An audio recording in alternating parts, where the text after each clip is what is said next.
Welcome back to my little mini-series of looking at card artists for the Pokemon TCG. And today we are going to be looking at TAIRA Akitsu, who is my second favourite artist working in the TCG after Arita. They've been working on cards since the beginning of Sword and Shield, and have done about 40 cards so far. I'm missing 4 or 5 of them, some of the expensive ones. But I absolutely adore this person's art. I'm assuming it's all digitally created, which isn't a problem. That's how art is done these days, on a computer screen with a drawing pad, I guess. I'm not really up to date on how digital art is created, but they have a very distinct style, and for some reason I don't see very much talk about how amazing Akitsu is. I think people are missing out. So their most famous card, perhaps, I guess, is one I don't have, which is the alternate art Sylveon VMAX from Eevee Heroes or Evolving Skies.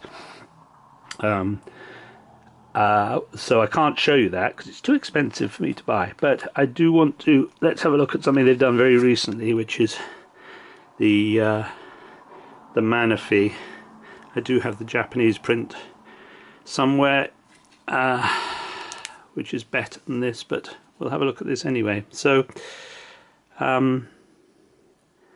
it's very difficult to put into words why I love their art so much. It's very clean, it's bright, it's pastel layers of colour, just their lines. There's something about the lines they use are just so beautiful. This is one of the first ones that I became aware of. The green is focus. And that hand is really beautifully done. But it's this overlay of different shapes that they'd use in their backgrounds that is just their signature style, very beautiful. So I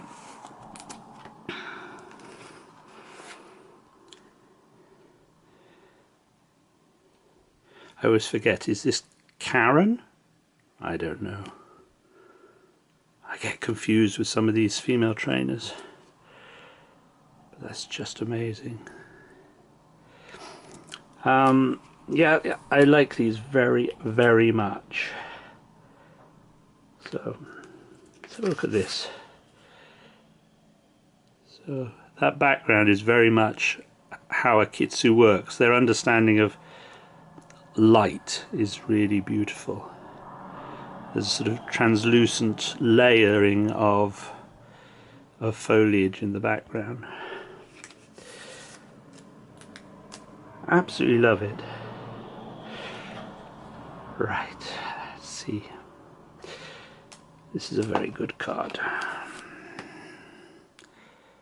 So you really do have to take time and really look at the complexity of how they construct the image. That background is just beautiful. And I mean, this Butterfree is a good example, because if you just glance at this, you think, oh, it's a Butterfree card.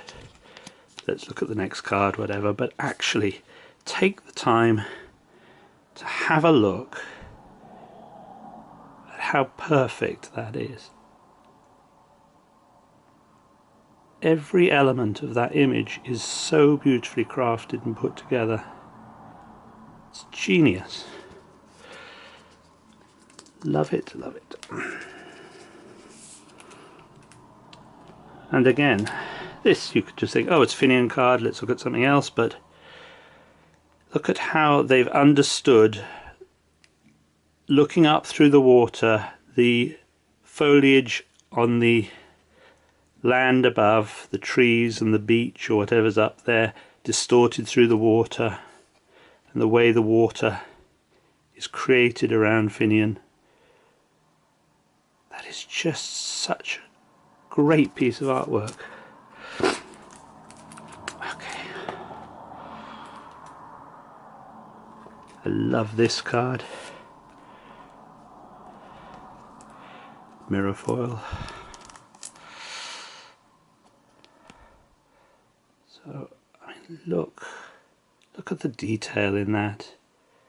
Vulpix is coming down the wall. Often the coloured palette it's very pastel, the backgrounds,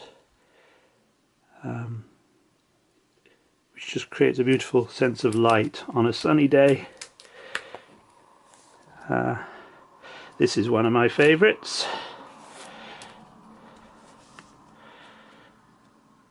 This is the Howlucha, obviously, but actually, see it's upside down because there's the world behind. There's water and trees and sky, but they've chosen to turn the whole thing upside down. That's amazing. And here's an example of the genius of Akitsu. I mean, this is one of the most dismal Pokemon that's ever been created, I'm afraid. It's one completely forgettable, pointless. But look how much care has been taken into capturing that sense of morning light in the background. Incredible. Really, really incredible.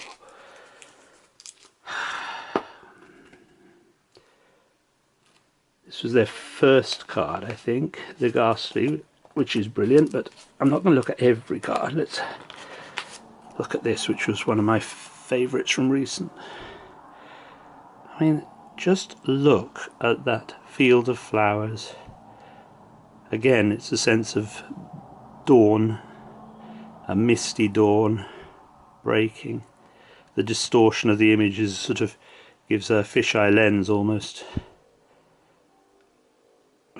Drifloon's one of the crappiest of Pokemons. I'm sorry, Drifloon fans, but it really is. But they're just beautiful, beautiful card. Fell in love with this one very quickly when I first saw it, the Azelf. But look at the leaves and the translucency of these leaves layering over. And this beautiful, the lines are just so clever. The boldness of the lines giving the depth of the image. Beautiful. And Tropius, which is a Pokemon I've always been rather fond of. But the detail of that, the flowers in the foreground, and then the mistiness of the, as you go further into the distance. It's a masterpiece. It really is. I don't know why, I don't come across people who are raving about Akitsu the way that I do, but so it's my little secret obsession. This is their most recent one, which is actually my favourite card from the new sets, simply because it's by Akitsu and there's no Arita in the new sets, and it's just brilliant. It's so clean, and the understanding of line and light. It's just an amazing card. So, yep, that is a look at Akitsu. I'm missing the Sylveon VMAX, the Cynthia sitting on Garchomp's lap. What else is there? Oh, there's the Opal Altar, the full character rare. There was a second Opal card. Opal's a very unattractive character. I don't know what set that's in English, even if it is in English. Don't know. But there are a couple of the more expensive ones. But it's not about the full arts for me. I mean, it's regular cards with regular little boxes. They managed to do such an amazing job with this little box of creating a masterpiece within that small little frame. I just love it. So yeah, that is a look at TAIRA Akitsu. I hope somebody enjoyed it.